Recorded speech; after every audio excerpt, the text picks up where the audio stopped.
I'm always impressed when like a guest prints out the plan. I feel underprepared. Yeah. At the beginning of lockdown, when obviously working from home, like they're like, "Oh, what equipment do you need?" And I was like, "A printer." And I left my job, and no one's kind of figured out whether or not I need to give things back. So now I have a printer, and I'm definitely taking advantage of using it whenever I can. That is why I'm prepared. I can't remember the last time I printed something. You don't have a printer in your house?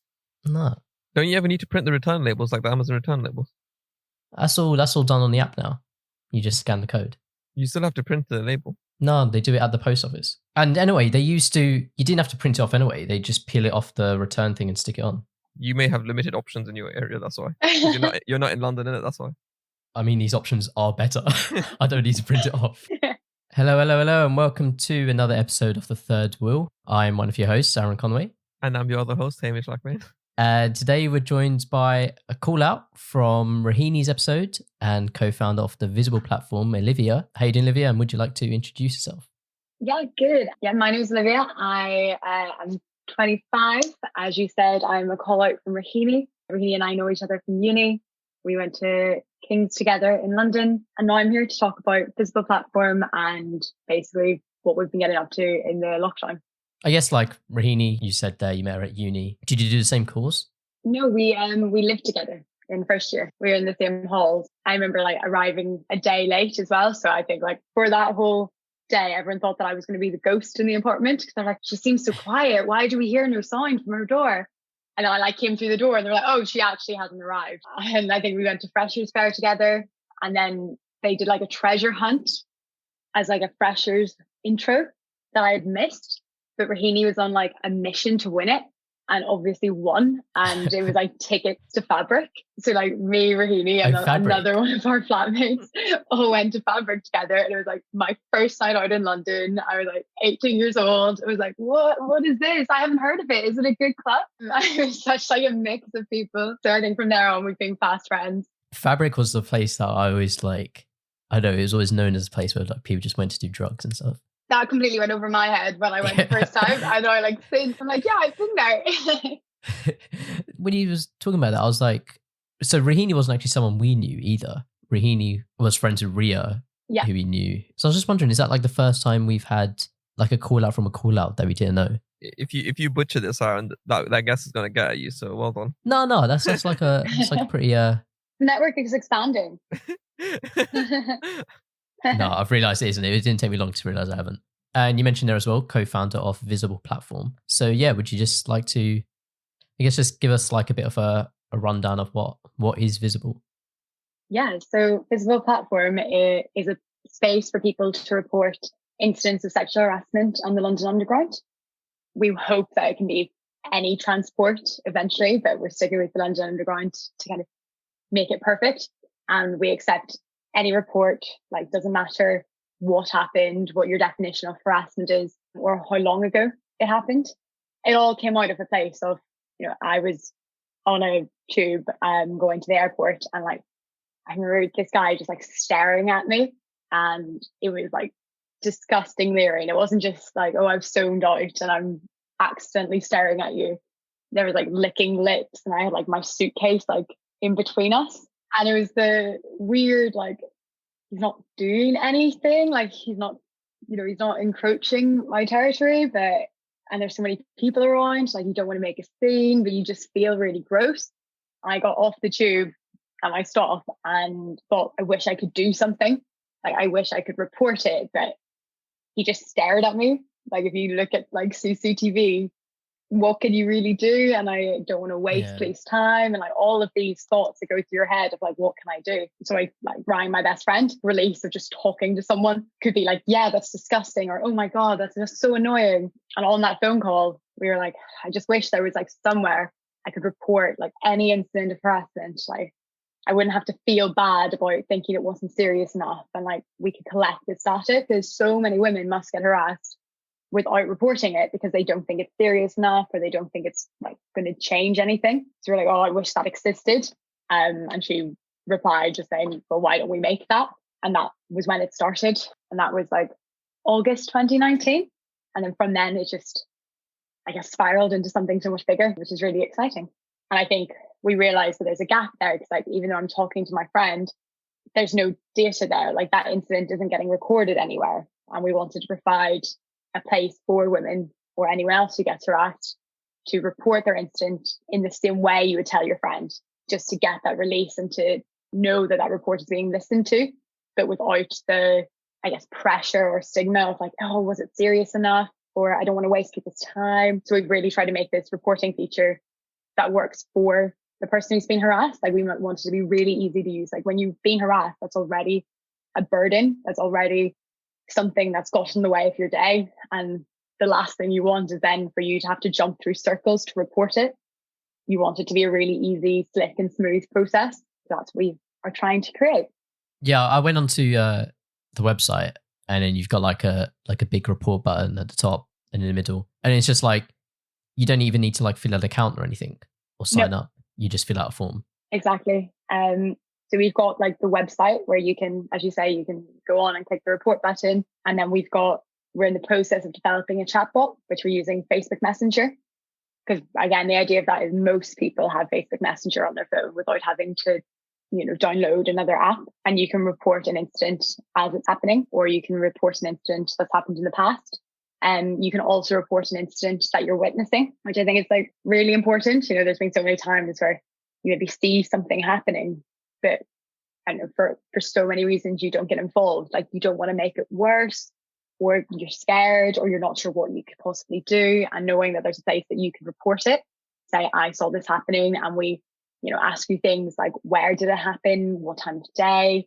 And the idea is that if we collect all this data, we'll start to see trends of like, where is it happening and how often is it happening and who is it happening to? And, we've met with the police and we're talking to the British Transport Police about how we could share this data. Even though I didn't report to the police, we are not anti-reporting to the police. If anything, we like encourage it, but we recognize that there are just always going to be barriers to people reporting. And we want to provide a place to get reports that otherwise wouldn't have existed. Yeah, I was going to ask like what you kind of answered it there, but like what do you do with the data? Because like on the website, I don't see like anywhere where, I don't know if you even can do this, but like show what people have reported or anything, or if that's like against like. We've talked about things like that. Like I think the way around that, we've talked about the idea of doing like data visualization. So, maybe being able to show like through graphics of like how many times it's happened in a day or what line is it happening to. But again, we don't, you don't want to make people like afraid of a certain line. So yeah, you go in and you are asked like, what station you're on, what line you're on, what time of day, what date, what age you are. We ask you demographic questions like who you are, which are all optional. And then we also ask you to describe the incident and like what happened. And if it's happening right now, we ask you things like if you're on the train, like can you see a carriage number? Because that's something I would never think to look at if it was happening to me. But that's something that could be really useful for the police. And the benefit of this is that so you report it as it's happening because it's on your phone. It's just like texting your friend. But then say you get off the train, you're like, I do actually want to report it to the police. Obviously, details start to get fuzzy and like remembering a traumatic incident is always terrifying. So you can access your report either on the Facebook Messenger app, or if you email us and ask us for if you've done it on the website, we can give you the report. So when you go to the police, you have almost like a witness statement prepared because you can see everything that's happened. Maybe, I don't know if you can extract certain words from each thing. Like you could probably run some basic algorithm that's out there that will let you extract certain keywords and with like the most common words between them. And that will basically let you like say, maybe help categorize them or say that this is how many of these reports we have when someone said something along this lines. I'm not sure how technical you are or so, but when you speak of data visualization, that puts you in quite a technical area. It is honestly like the definition of imposter syndrome whenever we're standing there having meetings and we're like, yes, we've designed this chatbot and like talking about these things, because my background is definitely not tech, but it's definitely a world that you kind of been thrown into with creating a web-based platform, start picking up the right lingo. Yeah, we're both computer scientists. Oh, amazing. If you guys want to get involved with Visible, we're always looking for people. So come on board.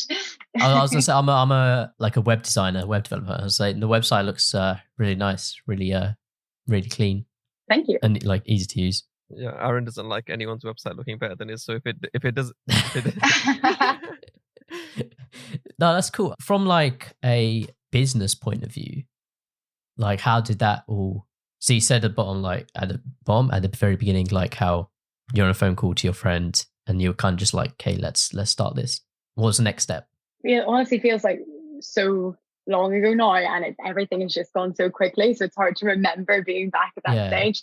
We just started doing a lot of research into what is reported so far, like what do we collect, and we found like a lot of reports that showed like 90% of women don't report harassment on the London Underground. And again, that kind of got us really motivated of like, how can we flip that statistic? How can we make it that 90% of women do and 10% don't?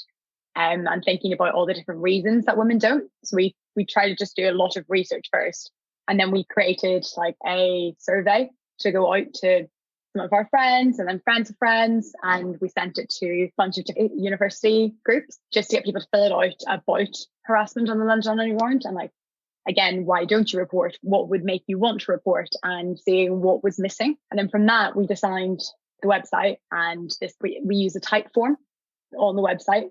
So we started there, and that was kind of the MVP, minimum viable product. That was like, it works, but it obviously it has a lot to improve on. And I think the most incredible thing about being part of Visible Platform is that we've had so many like amazing women and men come on board being like, I really want to help. On Rahini's other call out is a girl called Eve, and Eve is a content creator. So she works in a video production company at the moment. So she came on board and like helped us with the website and helped us like really fine tune our socials. There was another girl who we didn't know who was designing something similar.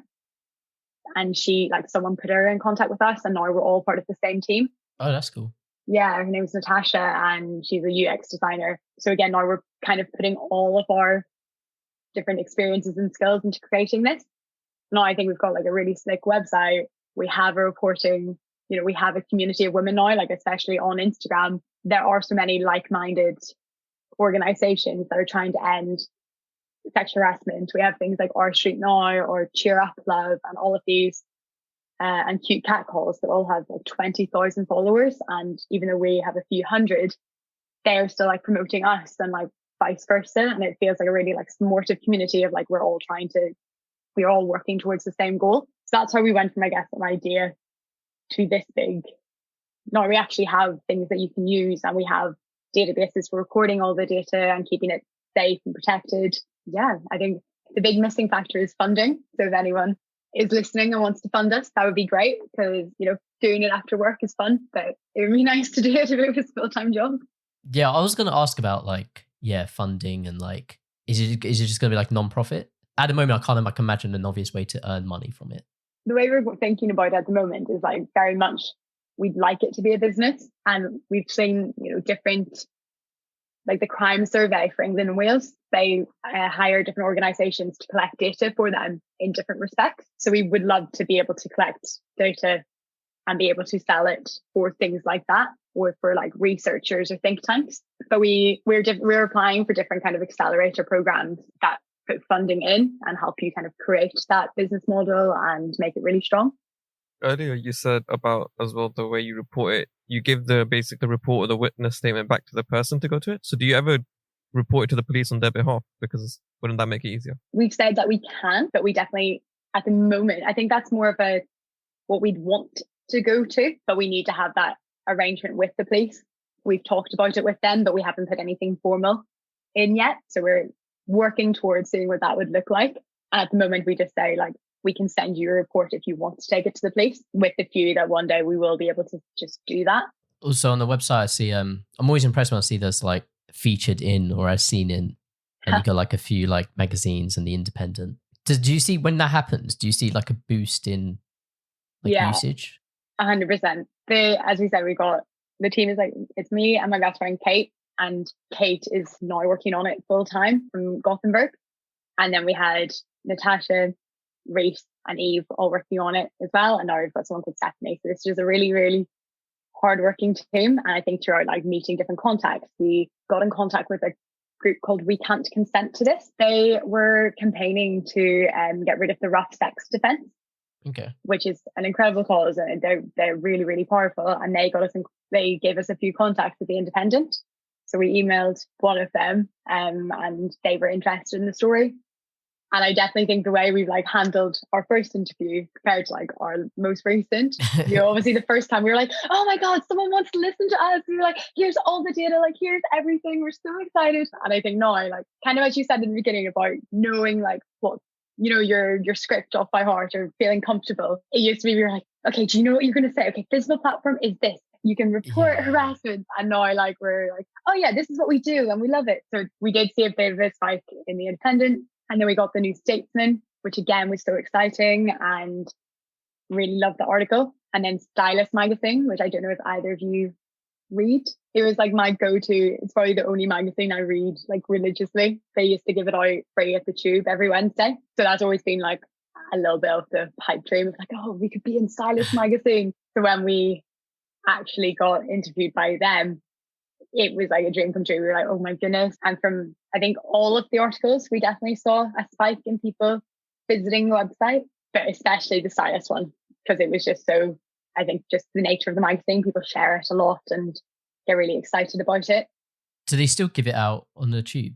No, I don't think so.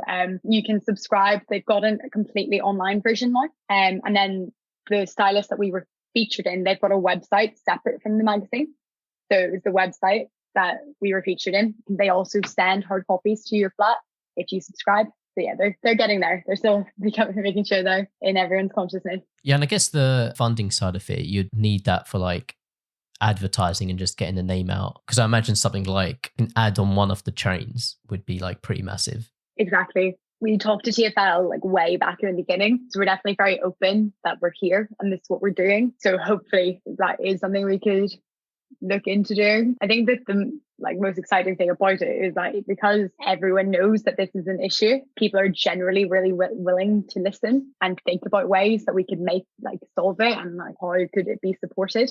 So even like I think that's the best thing about we do want it to be a viable business, but whether or not we get funding, we're still doing it. It just changes what the day-to-day looks like, but we're still doing it because we both care so much about it and people are reporting incidents. We set up this business for reporting harassment on the London Underground the month before lockdown happened and 3 more lockdowns have happened, 2 more, so there's been 3 in total, and they were still getting reports either from people saying that it happened years ago and I just haven't had a place to report it, or we're getting reports when the lockdown was slightly lifted from like October, November of it happening now.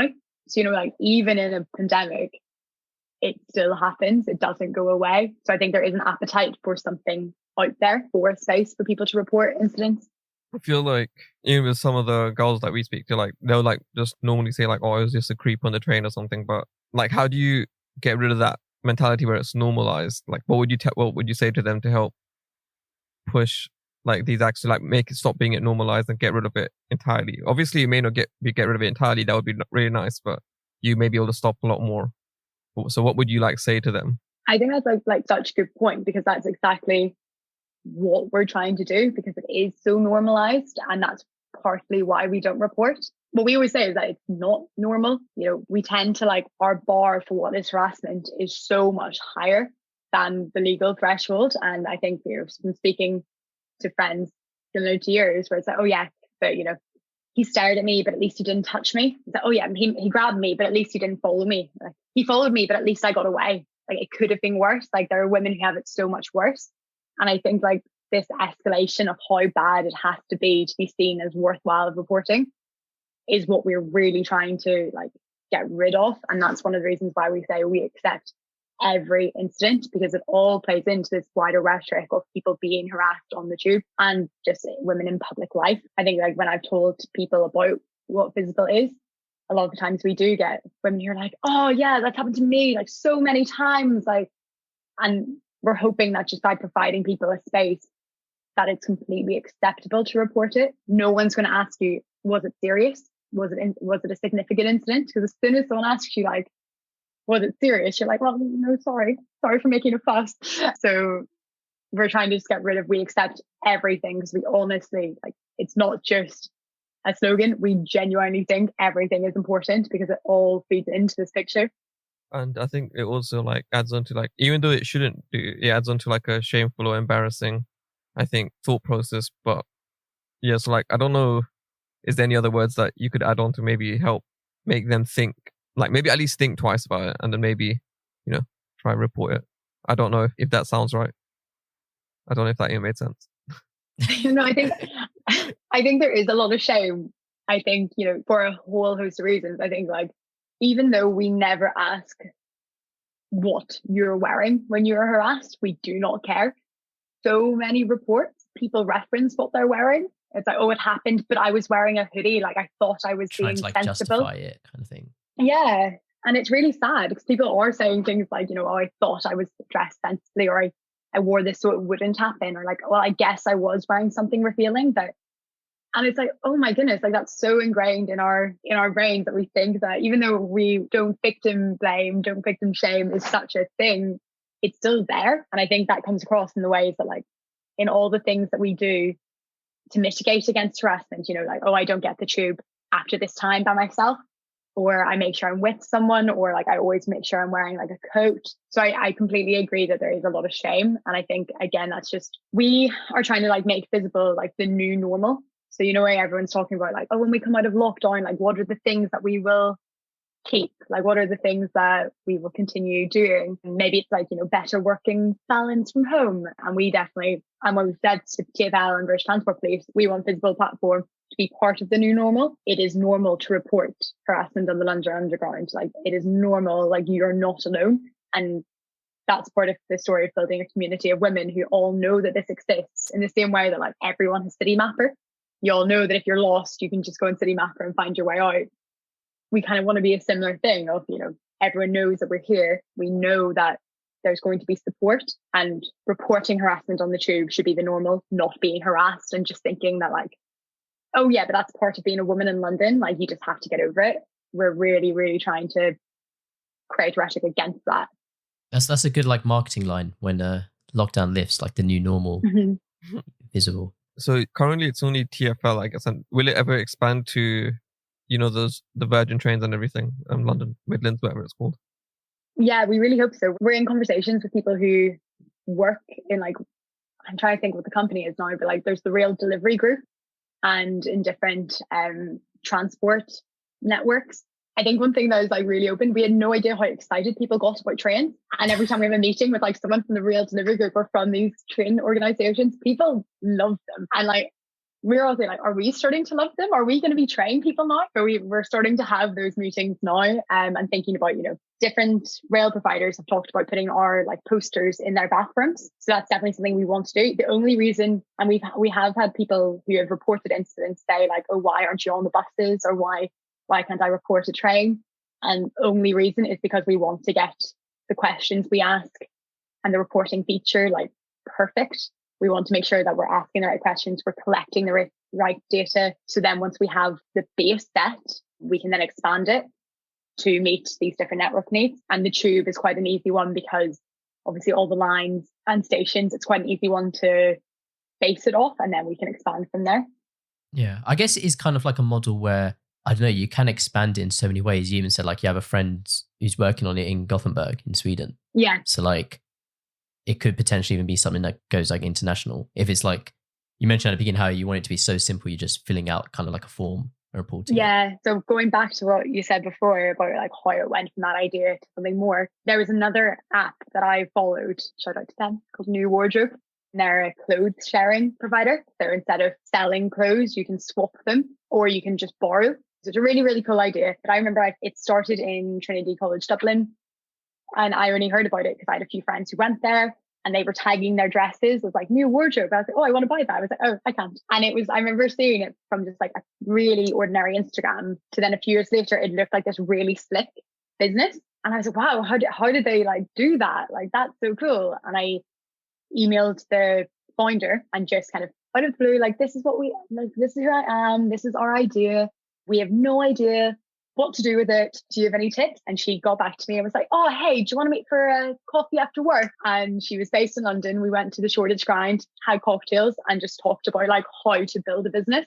And she like showed me all these different like business plans and how to do it. And again, this goes back to the point of when people hear about it, they are so supportive and practical as well. It's not just, oh, that sounds great, I love it, well done. It's like, okay, well, how can we get there? And it's a lot of very educated and excited women who are like giving us a lot of force. And she was the first one who was like, yeah, I can see this in like America or in Mexico. And like, oh, I can see how you could take this from London to like all these different countries. And I think that's when we started getting really enthusiastic. Like, this isn't just something for London. This is something that could expand.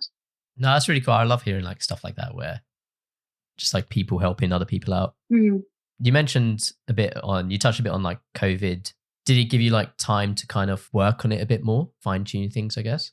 Yeah, absolutely. We hadn't actually launched it before the first lockdown. The reporting feature didn't exist until August. So that entire period, it wasn't as if there was a reporting feature that people could have been reporting in and were releasing out. It really gave us that time to build the website and to like figure out our branding and like what's the voice we want to have and how are we going to go about it. And I think like especially my old job, the hours were quite flexible. So I could start at 10 and that gave us loads of time for early morning meetings with government or with other people who wanted to get involved. And I think that was something that, you know, I didn't even think about at the time, but had it not been for lockdown, being able to do a 9 to 10 meeting and then go to my job at 10 wouldn't have been possible. So that's definitely something that helped. And just having, more time to do things like I can do it in my lunch break without having, you know, trying to fit in my lunchtime, go get a coffee, come back. Like it's all a little, like all those little things became a little bit easier, but definitely about trying to define like when does work stop and when does, you know, that I think everyone's kind of struggling with that. Like you bring work home with you, when to shut the laptop and when part of your work is something that a business you're creating. It's hard to do that because you want to put as much time into it as possible. Have you ever seen it? Or have you just like turned a blind eye to it yourself? This is not painting you in a bad note, Aaron. This is just like me asking. Oh, you're talking to me? Oh, yeah, sorry. Oh, not that I can like recall. Mm-hmm. To be honest, I'm just like on my phone. I try not to even like look at people on the train. That's like on the train. I try to just like, not make eye contact with anyone. It's hard because I think like a lot of the incidents from just, again, one of the reasons we created this wasn't just because of my incident. It was like having colleagues come in crying because it had happened, or having friends tell me like, oh yeah, I never wear this skirt because that one time it happened. And I think a lot of the time it will be like crowded trains and someone grabbing you because it's not obvious. And like, you can't be like, hey, you grabbed my ass. And it's like, oh no, sorry. Like it's just because we're squished in together. So I think those kind of things, it is harder to witness. Yeah. I want to touch on you mentioned there how you applied for funding and then changed like your business a bit and then applied again. When you first applied for funding, what was kind of the feedback? I think we've just expanded a lot. We didn't get a huge amount of feedback of like, this is what you need to change. But I think when we applied for funding the first time round, we had just created the website and we had created dummy form that you could report harassment, but it wasn't like going anywhere. So it was more of an exposition of like, this is what it will be. Whereas the second time we've applied, we now have the website, we're developing the chatbot, we're collecting reports. We've now been in the Independent, New Statesman and Stylist, like people are talking about us. So again, that was just a completely different, it's a different company now. This is like something that is working and people are using compared to an idea of something that people might use. Yeah. And what's kind of, you've touched on it briefly, like mentioned in this conversation, but what's the future plans? Like what's the roadmap looking like? The ideal would be able to get funding at some point, but the roadmap would be figuring out what that sharing agreement would look like with British Transport Police. Like, how can we work with them? What does that look like? We want to have the chatbot. Short term, again, would be like having the chatbot working. So everyone, because at the moment it's just in testing stages. So we want to get it that it is something that you could use. So I think that's something that would be a massive game changer, because it is something that is just like texting your friend and knowing that that's a report. And then long term would be definitely like expanding the service on different networks and different forms of transport. Well, where should people like just where should like people go check it out? Yeah, if anyone wants to find out more, you can definitely check out our website, which is visibleplatform.org. We also have an Instagram at Visible Platform. We also have Twitter, which is again Visible Platform. And then, so all these different, and we've got a Facebook. So if you just look us up in our socials, everything you need to know is there. And if you email us, it is just me and my best friend on that email address. Happy to talk. We are both very chatty Northern Irish girls, so we will always happy to start a conversation. So if you have any questions, just get in touch. But as always, we'll put the links to all that in the description. Awesome. Thank you. So you're going to check that out. Do you have like an elevator pitch? Not officially, because I think the taglines that we haven't said are like mind the data gap, which is definitely we've actually trademarked. Oh, that is something that might be interesting to talk about. I love that. I love mind that the data gap. That is sick. So what was so bizarre was that we put down a trademark, and then like I worked in law, so I got a letter from Gap about our trademark application. I was like, oh, just from Gap, as in the clothing brand. Yeah, asking us to basically put like a disclaimer that we didn't mean that Gap. Like we can only use Gap if we're saying just a Gap. Like it's a different Gap. Yeah, so I guess you could say this is a bit more of a different career direction for you. What were you doing before? What are you doing now in terms of your day job that you mentioned? Yeah, it's a massive change. I think especially the day that we're doing this interview. My last day at my old job was Friday. And I'm starting my new job on Wednesday. Yeah, so I was working in the legal department of a hospital. So I studied politics, philosophy and law, and honestly went into it not wanting to do law. Thought it was interesting, liked the way that like politics, philosophy and law all influence how we live our lives, but probably wanted to do something a little bit more creative, like journalism or maybe something in comms. I just never really found the thing. And I did a work experience at a comms agency.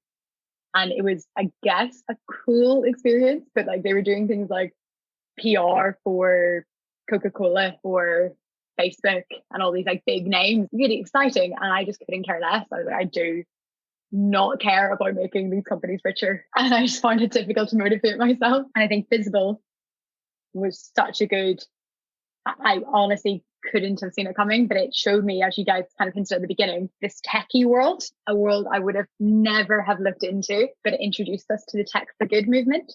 So the place that we've applied for funding is called Bethnal Green Ventures, and they are an accelerator and they invest in different startups that are trying to make a positive impact in the world. So whether that's like an environmental cause or a social cause, that's the kind of ethos of the company. And that company I mentioned at the beginning, New Wardrobe, they got funding by Bethnal Green Ventures. So they're the ones who introduced us. And then I saw over summertime that they were hiring for a communications and events associate. I applied, and that's where I'm going on Wednesday. So excited to go into like a startup world, and especially one that is focusing on making the world a better place, if that doesn't sound too cheesy. So it's an accelerator you're going to? Yeah. But it's also one you've applied to? Yeah. Is that not like a conflict or anything? Or no, I think because I like even in my interview I talked about Visible, and I was like, we actually applied to you guys, and like I think it's, you know, especially it's hard to be too aggy when everyone is just trying to do like a good thing. Yeah. And they were like, yeah, you actually made it to the shortlist, and I was like, really? And from doing it, I'm going to get a lot of the skills that we would have learned from doing the accelerator, as well as a bunch of other skills that like I've always been interested in, this kind of more creative world, and being able to use, like, I think on my first day, I meant to be writing a blog post, and I was honestly like, I felt like such a nerd at school. I was like, I get to do that. I haven't been able to do stuff like that for so long. Like at uni, you can do your law essays, and then you can do like an extracurricular, and you have all these different facets that are completing your personality. So I think when you're working, it's so much harder, especially over lockdown, because work is the only thing you can really do. So it suddenly becomes a lot more important that that's something that you think is fulfilling. No, I think that's really cool. On top of that, like lockdown, because you get stuck in the same cycle, eventually I feel like you get bored of it. Even if you enjoy doing it, once you get stuck in that same cycle and you get bored, it's like, I feel like it's just very easy to stop doing as much work. So it's like somehow the thing is, before, like, because we don't know when this lockdown's going to end, and I feel like we've been in it since like November, maybe October. So it's like the moment we do get something fresh, it's going to be easy to kick back into getting other things done. But right now it's just the same loop of. I definitely think that like it's made it so much more exciting because it's something happening in lockdown. Like it feels really, as you said, fresh is exactly the word. I'm like, oh, something different. Yeah, I don't know if I should be saying this, but like I use the same speech in like every like job interview where like, because I've only ever worked with startups, and I've like mostly only applied for startups as well, maybe a few big companies here and there. But and on like interviews, I'm always say the same thing where it's like, oh yeah, I don't want to work for a big company because like, yeah, it's not really like, I feel like a startup is changing the world in like more obviously, or like my impact at a startup would be greater than my impact at a large company. So I'll be able to like make change more, kind of, in those kind of words. Hopefully no one's listening to this like at my current job or any future job. No, that's really cool. Lockdown as well, you mentioned like how Hamish mentioned there, like getting into the same routine and stuff. You mentioned like there's a pressure of developing hobbies over lockdown. Is that something you found? I think so. I'm not sure if you guys have had any hobbies that you've tried to do. I think at the beginning of lockdown, when everyone's talking about like, oh, I can take a step back and I can smell the trees and I can bake banana bread. And I was like, I still have to work. You feel so like I want to be doing these things. I think there's so many different sides to it. On one side, I think it's so easy to like compare yourself to other people and be like, oh, that person's doing that. Like, why aren't I knitting a scarf? And then you kind of forget about what you are doing. I was working full time. I was starting a relationship. I was starting a business. And like, I think cooking is something that I really enjoy. So we've been cooking quite elaborate meals most nights. We're doing like different occasions. We'll like make a dinner out of it. And it wasn't until I was talking about this podcast and like what I could talk about, I said to my family, yeah, I just feel like I haven't had any hobbies. And my boyfriend was like, you cook all the time. And I was like, oh yeah. And it's so easy to forget that you're doing things because you're thinking about what other people are doing and like, oh, but that's a cooler hobby. And I think I always have these ambition or like this vision of like, oh, I'll go into the garden and I'll draw the trees and I'll draw a bird and it will be so relaxing. And then I can barely doodle a flower. So I think that's where the pressure comes into. Yeah, I think at the beginning of lockdown, I was saying I was going to get a 6-pack. I called it a self-isolation 6-pack. That didn't work out. Is that a pun, Aaron? Oh yeah. It was. I definitely meant that. Yeah. What else? I wanted to read. I wanted to start reading. Not that I can't. I mean, I can read. Like I said that as if I can't read, but I can read. But I wanted to like start like reading properly, like reading every night or something. Did you guys watch the write-offs at all? The write-offs? Yeah, it was on Channel 4 with Sandy Todsky, and it was a 2-part series teaching like adults with severe dyslexia how to read.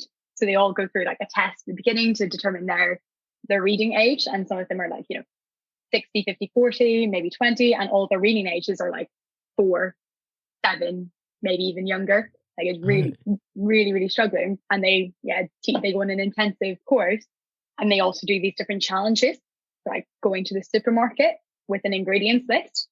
And they're like all these different situations that I had never thought would be so difficult if you can't read. Mm-hmm. And it was really, really amazing. I highly recommend. But we watched the first episode and it was great. And then there was one morning we woke up and we were like royally hungover. And I was about to like just dig into some rewatching Normal People. And my boyfriend was like, oh, we need to watch the last episode of the Write-Offs. I was like, oh yeah, sure. That sounds like a good idea. And it was the most heart-wrenching thing I've ever watched. They're like, they go up in front of their family and friends and they're reading their speeches about what it's like to learn how to read. And we were just sobbing. Like it was definitely hangover tears. I was like, I've never been so emotional, like crying in bed. I was not ready for this emotional roller coaster today. Yeah, I know I probably have a lower reading age than I probably should because I read slower. But then if I have to read out loud, it's all over for me.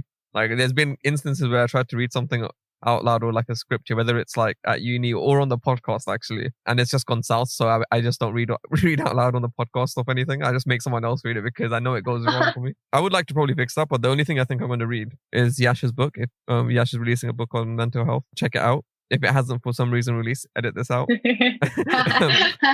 And yeah, that's the first thing I'm going to like properly read, apart from like just random news articles or anything. I feel like I skim more than I bother reading. I'm not too interested in reading a lot of stuff. We've been trying to start a book club, and it's been like, I don't know, for months. There's a Facebook group where we've been like, yeah, okay, we'll sort it. And I think everyone's too polite to be like, right, are we going to do this? It just hasn't happened. I've been thinking of if I should try like an audiobook, if that would be better, but I don't know. No, I need visuals as a thing. That's why like, so I can deal with subtitles. Like I can pretty much always keep up with subtitles and stuff, but I can't just read a fucking book. I don't know why. I think it's maybe different when you're like, so you living with friends. Yeah. Me and Hamish are both at home, like with family. I feel like it's a bit of a different dynamic, maybe. Honestly, they think, what the fuck am I doing when I'm holding this mic up? Because they don't fully understand the concept of podcast or anything, and I'm not going to bother explaining it. But yesterday when I had the like temporary setup there, she kept trying to peek ahead. And I don't know if any came in on the webcam because we were on the Zoom call as well. I was just like, and then it's just like, it's sometimes so hard to do things at home. Like I prefer just being by myself, but then I'm also not ungrateful for being at home because you do get away with a few things here and there. In the notes, I see you moved in with your boyfriend's best friends. What's going on there? Aaron can't be trusted in these scenarios, and so that's why he's saying what's going on there. No. and you've also got dating someone at the start. You mentioned it as well, like briefly. When I think of like, I don't know. Yeah, go on, you go. No, it's just been a wild like roller coaster without again being too much of a cheesy player. I like broken up with my partner in like February. The guy I'm now dating was like a good friend, started like hanging out a lot more. And then in March, we actually got together. But again, it hadn't been that long since I just broken up with someone. So we're like, oh, like this feels like, when you're friends with someone before, we're like, this feels really good. Like, I think this is right. But like, let's just take it slow. Like, we'll take it slowly. We won't rush into anything. Make sure you've got time to process. And then like the week after lockdown was announced, like I think we got together and then the next day was my last day in the office because they were like, oh, everyone's being locked down, so you have to work from home. We're like, okay. Basically saw each other every day that week. And then the UK went into total lockdown. And we were like, okay, well, maybe see you in 3 weeks or like see you when the lockdown's over. Oh, weren't we naive? So then after the 3 weeks, he came over and I was living with one other person and they were isolating with their boyfriend. So I basically had the flat to myself. So he came over and stayed with me for 2 weeks. That was after dating for like essentially a week. We moved in together. So we were definitely one of those pandemic couples. And then he was living with a friend, didn't want to leave them by themselves. So I moved in with them. And yeah, it definitely went from like being this whole, oh, this is so exciting, just getting to know you, to like, okay, well, now I want all of your best friends to love me. And that was like, I think because it was over summer, it definitely felt a little bit more like we were doing all these theatre nights and like we were able to have barbecues in the garden. And I had just gone from living with one other person to now living with like a group. At one point, there were 7 of us all living in that flat because there was 3 couples, extra flatmate. So we're like trying to schedule bathroom breaks and 7 couples with 7 people with 1 bathroom. It was fun. But it all seemed, I think, because it was all temporary and it was over summer and it was part of that like lockdown novelty of like, oh, well, this is never going to happen again. And I hadn't really lived in a group of people like that before where like you're also all best mates. I've always lived with friends, but we've always been like uni friends for going out for drinks, whereas not being able to do that, like you're having a lot more like, as I said, barbecues or cooking together and flat nights, which is really fun. And then one thing led to another, and now me, my boyfriend, and his 2 best friends from uni are living together. Like we rented out a flat, signed a tenancy agreement, and I think like at that point we were like, okay, this has just become wild. Like we haven't been dating, I think, March is our anniversary, and we've been living together since April or May. It's been a bit longer. Yeah, fast. Yeah, and but you guys knew each other beforehand.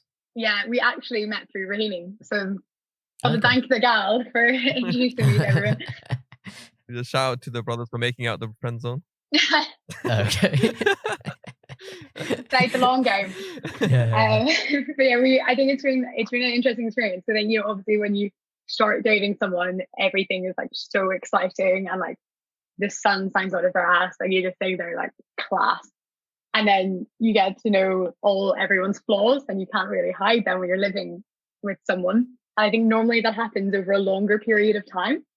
But because we were just thrown in together, you start like, and over lockdown, which is like such a stressful period, we've had Christmases cancelled. Like I haven't been able to see my family in a year, like all these different, like really stressful things.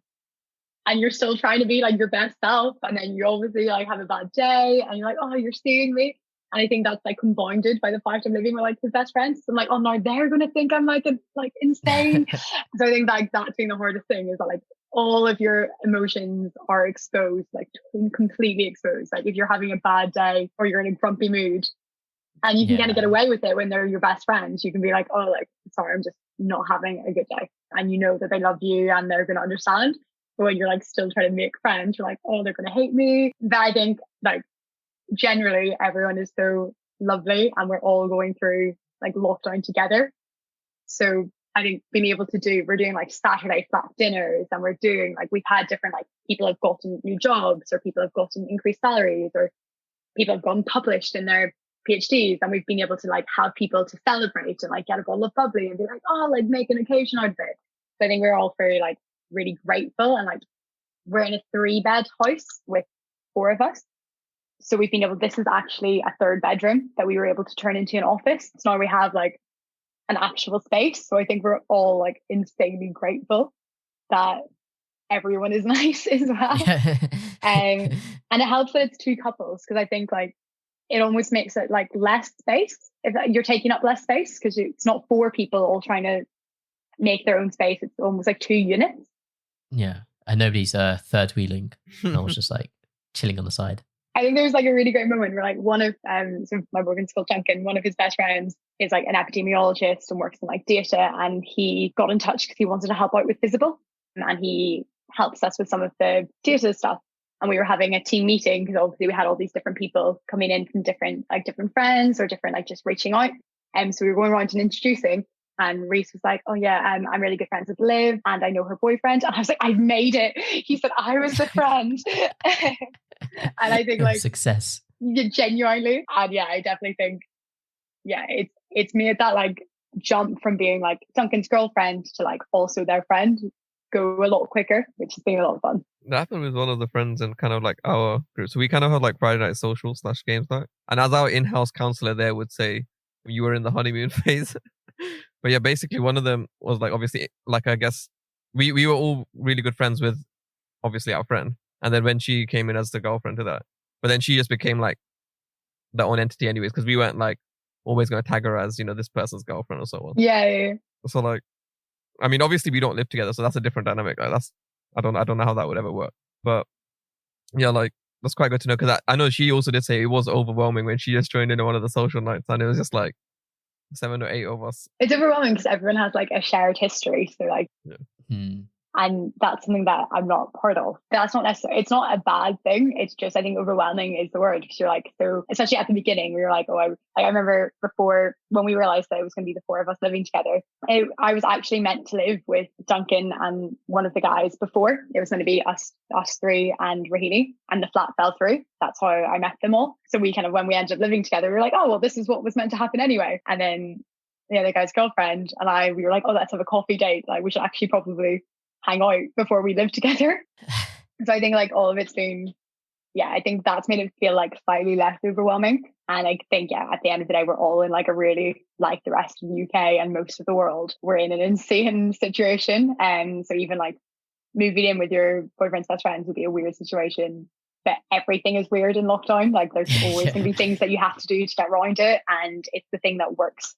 It's worked best for us. And I think I think we've gone quite good at like knowing when people need space and being able to say that, like, or I'm just not. No one, yeah, there's no pressure to be like always in the flat, like having fun, like you can go up to your room and I think when we have had occasions like someone's birthday or anniversaries or things like that, everyone's like quite cute. Like everyone's really excited. I remember I got my hair dyed over lockdown, which was a brave decision with all the hairdressers closing. I have to say, I don't know what I was thinking, but I got it dyed. I remember, so I'm naturally brunette. Podcast, this isn't very good chat, I'm sure, but I'm naturally brunette and I'm ginger now. And go check out the Insta. I remember coming back in after getting it dyed, and like guys were like playing Nintendo and they like paused the game and did like a drum roll to like see the hair. And I think like moments like that like definitely made me feel like, oh, I'm part of this, like they're my friends too. That's really nice. Yeah. I think a lot of people go on about like how, oh, you shouldn't do this too soon, you shouldn't do this too soon, like especially like relationships. But I don't know, I feel like if it works, it works. If it works for you, do whatever. It's definitely our logic. If we were like, we know that it's too soon. Like, no, yeah, you know, like it wasn't like blind to us. We were like, no, this is a totally sensible decision, but it's the one that just made sense. And I think what was quite nice was that like we were completely on the same page. Like it wasn't really a big discussion of should we do this? It was just the only decision that made sense because of the insane circumstances. So yeah, like I guess we're all talking about like kind of moving in together or whatever, and then like long distance friendships. So like you come from Northern Ireland originally, according to the notes. So did your friends from Northern Ireland move with you, or did they just stay there? You say according to the notes. That makes me worried that I'm losing my accent. No, I was going to ask. I was going to say, can you? I was going to mock it at one point when you said genuinely, but you said genuinely, and I was gonna, but I held it back. I was like, "There's no need for this." I get mocked by that every here. I've never thought that was something weird. I said like, fair enough, like cow, how now brown cow. Fair enough, that's Northern Irish. Away. Tell me off for saying power shower, but genuinely, I did not know that was something I said weirdly, and. I was like, a Sunday morning, there's no need for this. Just sit down and behave. Oh, I wish everyone thought the same as you, because most people don't hold back they're making fun of. Oh no, I've been learning to hold back. Don't worry. Like it's not something I've always had. I'm sure Aaron can confirm. Always had. I still don't think you've had it. I moved here 6 years ago, which seems a bit crazy because I moved here for the first year of uni and have been here ever since. On the whole, there were a few friends who moved to London as well, but on the whole, not that many. Most people left Northern Ireland. So like there was some people who went to other parts of England, and some stayed in Belfast, others went to Scotland and Holland and everything in between. And now I've got friends dotted like Gothenburg and Holland, and where else is everyone? Oh yes, someone is in Korea. So everyone has gone all over the globe. And I think I think with lockdown it's definitely been emphasized because I think we've all had experience of maintaining long distance friendships. Like my friends from Northern Ireland are still like, I've made such amazing friends in London, and it's not like a comparative of like who's closer, but I've always been so close to my Northern Irish friends, and those are the friends I've kept for years, and they've seen like you grow up, but without being able to like go back home and like check in on people. It's all so reliant on like video calling and texting, and I think especially with everyone working from home, everyone is so zoomed out. So when you're like, oh, shall we have a group Zoom? You're like, oh, do we have to? But I really want to talk to you. Do you guys like Annie Mac, the DJ? She wrote something really, really powerful over Christmas where she like talked about the condition of her, like the condition that she chose to live abroad was that she would be able to pit stop back home and like refuel on her like Irishness and find like her friends and remember who she is. And I thought like I shared that on Instagram, and so many of like people who I wouldn't be necessarily super close with, but are definitely Northern Irish, like people I went to school with who are now living in London or living abroad. So many people like replied or talked to me separately being like, this just hit all the notes. And like my best, like a group of best girlfriends from home, we call ourselves Coma, Kate, Olivia, Megan, Amy. It was the WhatsApp group. It stuck. And the last time we saw each other was February last year because we all went to Gothenburg for a long weekend. And it just like, I still can't comprehend that it will be, I think I saw Meg during one of the breaks in lockdown because she lived in England, and that day, like I haven't seen anyone else for a year. So I think it's something that it requires like a relationship. You have to put a lot of time into it. I think like during breakups and like Christmas, we're like, especially Christmas, because none of us were able to get home. One person lives at home, so they were able to see their family, but everyone else was stuck. And like a lot of us spent Christmas for the first, like I had been away from home before, but no one else had, I think. So it was a massive, massive step. And I think it was really nice that we were all there like talking about what we were going to cook and like what were we doing. And yeah, I was meant to go see my brother who lives in England, and that got cancelled. So they like sent me and another girl who got cancelled like pajamas, and they got us like cheese and just like things to like take care of. So I think it's really nice knowing that you're supported by people, even if they're not there. Yeah, I kind of get the with my friendship group from home, it's kind of similar as like we've gone like long periods without seeing each other. Like I was at uni for 4 years. I lived in America for a year. One of my other friends from here like goes to Sheffield Uni and he does architecture. So that's like a 7-year degree. So we've been like away from each other for like long periods. And like even this lockdown, haven't seen him for a few months now. But it's almost like when we do meet up, like go to the pub or something, it'll be just pretty normal. But like everyone is like maybe has turned into different people, but then as soon as you like meet up, you almost revert back to who you were in school. And like you get a drink or you go for food, and it just it's some of my happiest memories are those reunions. Like normally we try to see each other at least once a year, and it's so weird that hasn't been able to happen. And like having them over Zoom is like, it's amazing that we can do that, that it will be honestly incredible whenever we can all see each other again. Yeah, for sure. Hamish, do you have any long distance friendships? Golden would be, but he wasn't a friend from home. We met at uni and he lives abroad. But in terms of long distance, I guess my friends from home when I went Warwick would have been long distance because I did kind of just log into my like Warwick bubble. I did speak to them, don't get me wrong. In recent times, we did, I guess a year ago from now, we did play like a bit of Call of Duty together online. But usually we're in person. So like we don't do a lot of things online because we're always in person. And whenever we're in person, it doesn't matter if we're just literally just chilling. It will always be fun. Like I can't think of a time where it's not fun, us just chilling together. I think what's nice about like the benefit of living in London and going to uni in London was that like at some point, most people, if not everyone, visited or like lived in London for a year. Like Kate, the girl I started physical with, she au paired in London for a bit, and we were able to have some London memories together as well. Or people came because like even if you were living elsewhere in England, it's always easy to get to. Like for better for worse, London is so well connected, and it meant that I got to maintain a lot of friendships throughout the year without going home every weekend because people were usually visiting, which was really nice. I think, again, another benefit is that most people end up in London at some point. Not everyone by any means. I think a lot of people from home maybe don't want to. But I've got a lot of friends now who are now working in London, and it's been nice to kind of create another like Northern Irish bubble. I know bubble sounds like overused now. I don't mean COVID bubble, but I like another Northern Irish network in London, and it has been really nice. Do you miss Northern Ireland? I do. I think like I really miss it and I really love it, and I don't know if I want to live back.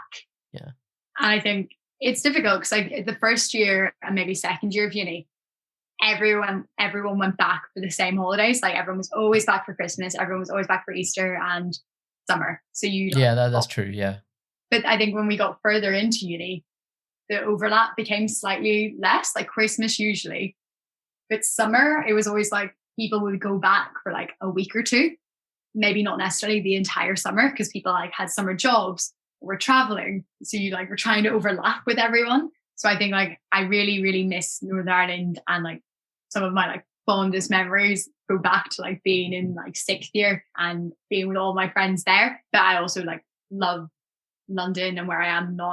I do really miss it. And I think when I fly back and like being able to like touch ground, it is always like almost surprising how emotional it is because I don't go home. Like I had friends who went home like very often, but I worked most of my time throughout uni, so I wasn't able to like get time off to go for like huge amount of periods. So I've been used to taking time away from it, but as like the quote at the beginning, like with the understanding that home was always close, like it's a 45-minute flight, I should be able to do it really quickly. And when I went back in March, I had no idea that it would be a year from like when I got to come back again. Yeah, that's wild. I still can't, like I've got a little sister who is 5. So it's crazy that an entire year of her life will have passed without seeing her. Yeah, that is, yeah.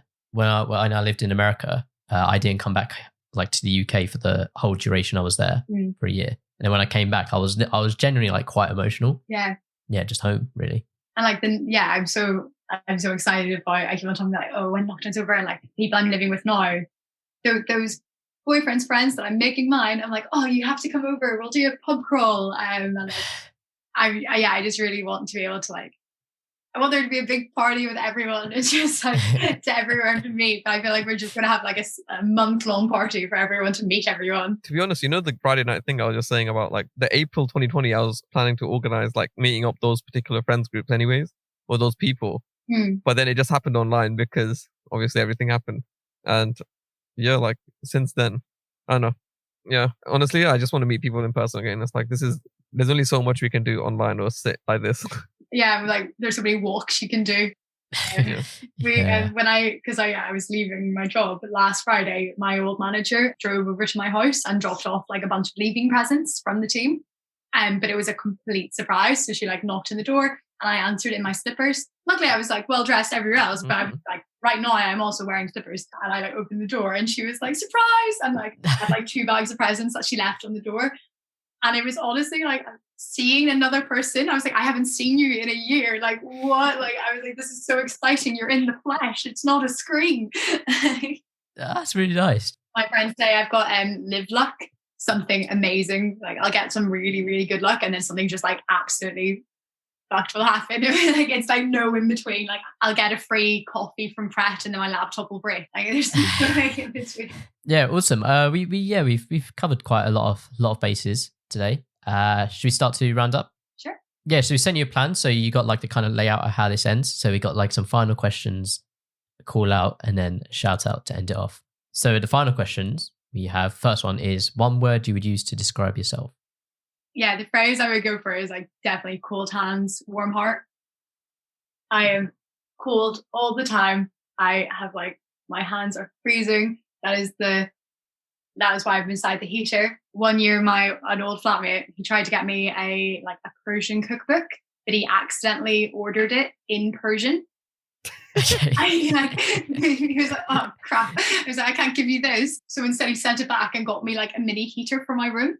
So I think like the cold hands definitely stands true. And I like to think I've got a warm heart. I think of myself as a wannabe do-gooder. So I'll stick with that. That's a nice say. Cold hands, warm heart. Is that like coined by you, or is that like an actual like phrase? No, I think it's an actual phrase, as much as I would like to take credit. That's a sick phrase. My hands and feet are always freezing. Like I just never get them warm.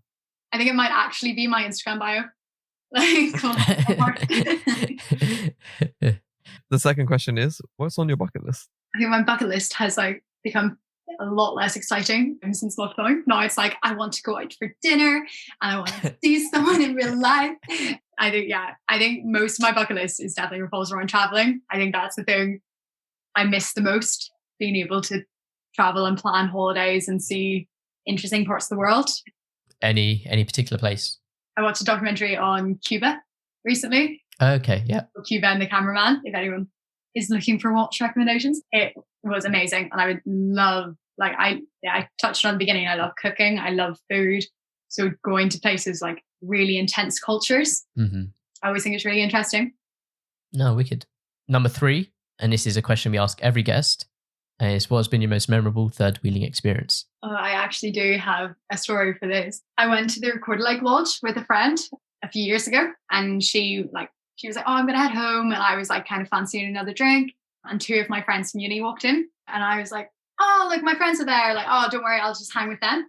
And then I like sat with them. I was like, oh, guys, let's get a drink. And she was like, well, before she left, she was like, are you sure, Liv? Like, that looks like it's a date. And I was like, no. Like, I know them. Like, it's clearly not a date. Like, they wouldn't be dating. And I sat down and then I kind of thought, like, is it a date? So when the girl went up to get a drink, I like said to the guy, I was like, is this a date? Like, fuck, am I completely third wheeling? Like, I will leave. And he was like, no, don't be silly. And I was like, no, you can tell me, like, I won't tell anyone. I just need to know if you want me to get out of here. And he's like, no, stay. You should definitely stay. And I was like, okay, are you sure? And he's like, yeah, no, I want you to stay. It'll be fun. And I was like, okay. So the 3 of us like continued to drink. And then we went to Las Iguanas because they're always open for more cocktails. And we went there, and then he went to the bathroom. So I turned to her and was like, is this a date? And she was like, yes. And I was like, okay, I will get out of here. And then he came back and I was like, oh, I'm going to go. I'm going to head. Like, it's getting late. And he's like, oh, why are you leaving so early? And I was like, why are you questioning this? I'm trying to get out of your date. Do you want to be on this date? I think it was just pure awkwardness. And then I like excused myself, and I found out at a later date that was that was the day they had their first kiss. And I was like, I'm glad I could help. No, that's funny. Maybe they wouldn't have had the first kiss if you didn't crash it for a while. You know, it's good talking material. No, that's fair. You can just talk about your random friend who couldn't read a situation.